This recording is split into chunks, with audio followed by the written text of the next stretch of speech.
Today we're starting from up there in the skies.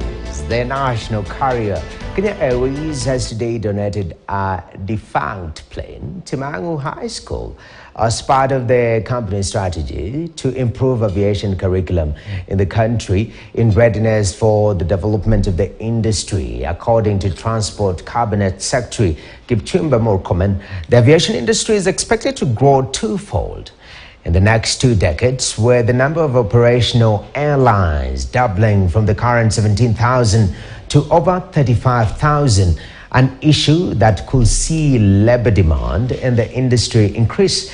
Jimmy Mbogo was at the handover and joins us with more. Good afternoon, Jimmy. All right, thank you very much, and a very good afternoon to you. As you rightfully said, we are currently at the Kenya Airways Authority headquarters here at the Jomo Kenyatta, on the sidelines of the Jomo Kenyatta International Airport. So one of the things that we were doing here, we were actually witnessing the official handing over of a defunct airline to Mang'u High School as part of their aviation curriculum development. And of course, this is an area that we've been, just to take you through some of the numbers that are actually been announced, is the demand that is currently going to be there within that, within the aviation space. And we just want to speak to an engineer who's currently the head of operations at Kenya Airways, just to be able to understand how many, in terms of opportunities for Kenyans, are we talking about. Engineer, thank you so much for making time to speak to KTN. So during your speech, one of the things that you talked about was the issue of the opportunities within the aviation industry. So just help us through, help us clarify some of these numbers. And when we're talking about pilots, what is our capacity? How many pilots are we churning out annually? And just in terms of the areas of opportunities largely. So basically, based on the information that is available on the website of the International Civil Aviation Organization, the projection in terms of the growth of the industry in the next 20 years, they estimate there will be about 35,000 additional commercial aircraft in addition to the current 17,000. And in terms of labor requirements, by the year 2026, there will be an additional requirement of 350,000 pilots in addition to the current ones, and 480,000 technical staff. Yeah. So basically, that is just an overview of the way the industry is growing. Mm-hmm. So there's a huge demand looking forward. So basically, before you qualify to be a pilot or an engineer, there are quite a number of certifications you need to go through. Yeah.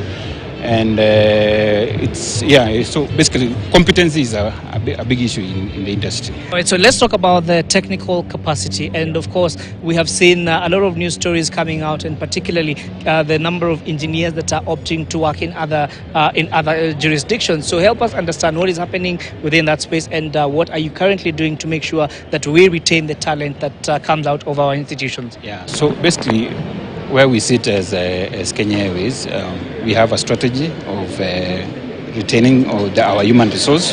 One of the things is we are always ensuring that we have a pipeline. So we have a whole pipeline of apprentice program, graduate trainee program, just to make sure that we are able to have the required numbers of staff so that they can give us in terms of the requirements, in terms of maintenance. Mm-hmm. So basically, in aircraft maintenance, there are certain manpower requirements, and there are scientific ways of calculating the demand. So per aircraft, an estimate is around 16 personnel per aircraft. And out of these 16, the direct labor is 11, and the indirect labor is about 5. So you can actually give an estimate of how many requirements as you grow as an airline.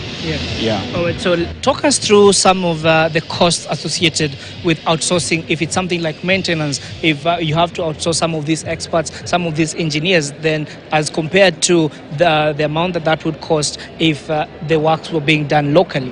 So it's not normally about the issues of the cost. There are quite a number of aspects that you look at, because you see aviation industry is a safety sensitive environment. So when you are doing the value chain in terms of are you going to outsource or you insource, there is quite a number of analysis you need to do. So it's not an issue of just the cost. There are issues of the quality of the product that is going to come out of it. The issues of the turnaround times. So you may be willing to pay for more, but get it early. So there's quite a number of balancing you need to do as an organization. Yeah. All right. So basically, in terms of where we are now, the strategy because of the shortage of the labor in the whole global. I've actually told you about the issues of the requirements of the 480. So the best easy way is to grow in-house capability. But now you need to do a lot of analysis in terms of, is it cost efficient to do it internally or to outsource? Because also there are requirements of the tooling, the skill. So it's a lot. It varies. Oh, and like you mentioned, is when you look at the aviation industry, it's quite big on safety, and of course we've also seen technology changing over time. And maybe just help us understand in terms of upskilling the current engineers that you have on the payroll. What is the airline doing, particularly to make sure that you upskill the skills they have? So training is a continuous process, and it is a regulated requirement in this industry that every time before undertaking any maintenance or any task in the maintenance field, first of all, you are current and you're up to speed with the current requirement in terms of the latest technology. By the way, this is an industry where the technology is moving very fast. What was applicable yesterday may not be applicable today. Yeah, because it's an improving industry. So we need to catch up with those kind of technologies and the new ways of doing things. So, we are competing as a globe. So what is happening in the US is also happening here in Nairobi. It's the same thing. So how efficient you are in terms of comparative efficiency and advantage, that's actually what is going to define whether you are going to do work internally or externally.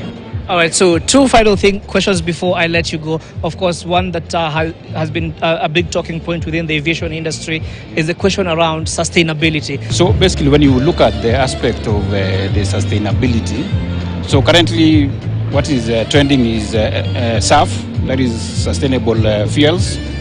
But when you see what is coming, because you see the sustainable aviation fuel, the cost of production is very high per unit. So invention is still ongoing, and the future looks like we are moving away from SAF.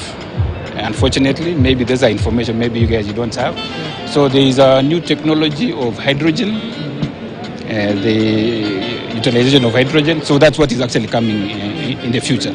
All right. Yeah. And when you see such young men also showing interest, and I know this is a moment of pride for you having been an alumni of Mang'u High School. So what does the future hold for these talents that and these young people who are showing interest in the aviation industry?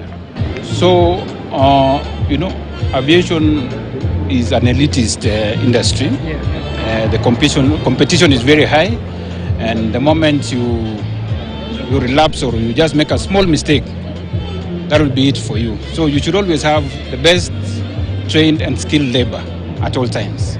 Yeah. So when you see the guys who are coming to the aviation, that's why actually we are willing to partner even to donate the aircraft to Mang'u High School, because this is a program which is going to ensure that there is a pipeline of competent skills looking forward.